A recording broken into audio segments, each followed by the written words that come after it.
waliwo Sheikh avudde mu mbeera oluvannyuma lw'abankuba kyey'okuvaayo ne bayingira mu nsonga za Chosen Beki ez'obusiraamu kubanga abasiraamu baasituse ku Chosen Beki nga bayina ebigambo bye bayisaawo oba bye bagamba Chosen Beki ne bbaawe. Abankuba kyeyo ne baziyingira mu Sheikh atabuse era abagambye nti muve mu nsonga z'obusiraamu. Ekyokuba nti mwalinnye ennyonyi tekitegeeza nti buli kimu mukimanyi era n'atuuka okugamba nti si buli ali mu mawanga g'Abawarabu nti agenda mu jjana. Munnange ebigambo bibadde bingi bingi naye Sheikh simanyi olutawuno lwayingiramu olw'abakadaama oba anaabasobola kubanga nze kyemmanyi ku kadaama ye muntu atazikiza okuleka nga akkiriza nti kati kanzikize naye awatali ekyo jjukira alina wifi ya bwereere. Kadaama wabanga alina sayidi gy'aliko mukwano gwange asobola okukola buli kimu era nze mbatwalira ddala nga be balooya ye looya awolereza omuntu ng'akuba ssasi ku nnyama nga tayagala kumanya binaddako nkeera ate nga tasabye yadde ekikumi oyo gwawolereza ye kadaama ze mbeeti abalooya. Katulabe ebigambo bya Sheikh ate byayogedde. Buli nsonga ejja mu ddiini ey'obusiraamu abaana abo abamu bazibuukira. Okubeera e Saudi tekikufuula mumanyi, manyi ekyakutwalayo. Si buli ali e Saudi nti wakuyingira jjana, si buli ali e Saudi nti amanyi obuki obusiraamu. Abaana abo bazze babuukira nnyo ensonga z'eddiini. Ate nga nze nno kyensaba Sheikh olw'okukuuma ekitiibwa kyo n'ekitiibwa eky'obusiraamu, taata wange erinnya Kadaama tolikoonako kubanga bano abaana nnumba erumirawo nga terina gwe yeebuuzizzaako. Tokoona ku linnya Kadaama, beesonyiwe baveeko kyenyinza okugamba. Nze nno ekisinga okunsanyusa ku mukyala Chosen Beki era maama wa Chosen Beki yazaala omwana. Chosen Beki ye muntu gw'ovaayo n'ovuma n'okola ki byonna byonna ebigenda mu maaso n'abanga atabiraba n'abanga atabimanyi n'agenda mu maaso na bulamu bwe. Bibaddewo ebya mukyala Ssekajja bamututte simanyi wabbalamu bakoze biti abavumye Beki bamuvumye bamwogeredde nga Beki gy'ali ayongera kunyirira yayongera kwambala mirembe ayongera kusanyuka ng'alinganga agamba ebigenda maaso talina n'ekimu kyategeera era talina n'ekimu kyawulira ng'obulamu bwe bukyatambulira ddala nnomo nga we bubadde emabega ng'akulaga nti talina n'ekimu ekikyuse ku bulamu bwe olw'okuba nti muvuma wabula agenda bugenzi mu maaso. So nze kye naalisabye basisita bange naddala ttiimu Chosen Beki nga gwogamba nze ndi ttiimu Chosen Beki tukoppe okusirika kwa Chosen Beki kujjiddeyo ddala eri enjogera egamba nti asirise teyejjusa. Ate asirise awangula bingi.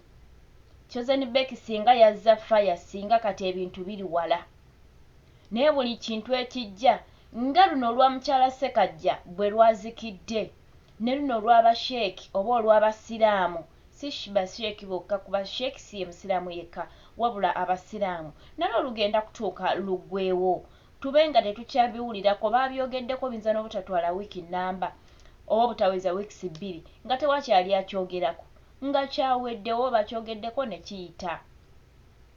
Kyova njagala Chosen Beki bannange tumukoppi. Ladies singa tusirika singa tuwangula bingi singa tusirika singa tuli bawanguzi nnyo buli lw'osirika ono omuntu abadde asituse akwogerera ebigambo akola ki batandika te munange okukyuka ne beekuba bokka na bokka.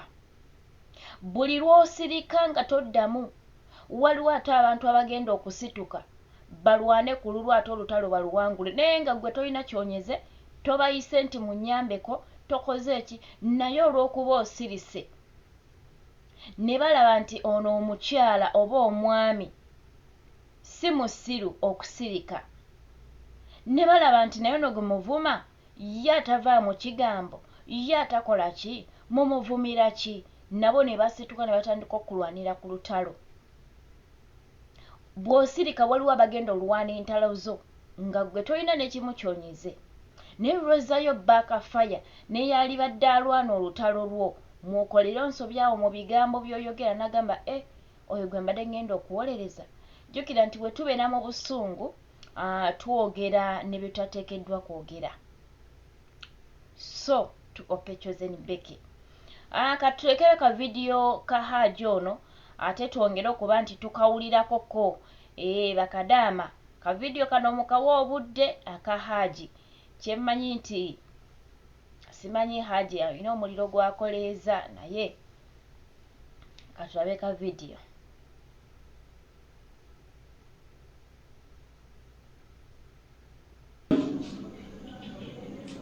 Si buli ali Saudi nti wakuyingira jjana. Si buli ali Saudi nti amanyi obuki obusiraamu. Abaana abo bazze babuukira nnyo ensonga z'eddiini ate nga bakakkanya baseeka. Babakakkanya kuki? Nti olw'okuba oli kadaamu oli mu kiyumba. Kyekyo tetusobola kukikkiriza. Kuzannyira ku bantu Allah be yesitula. Baluŋŋamya amazima eri abantu ate bo ne bababuukira.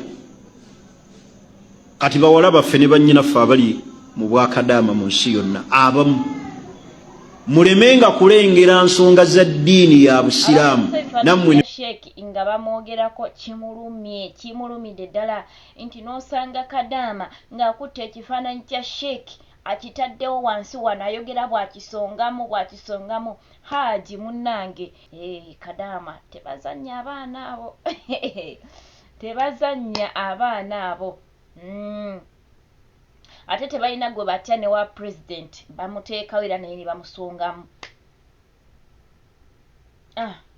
Kale mubeeko ebigambo ate bye mugamba Sheikh mu comment section yawo ate tulabe ekigenda mu maaso.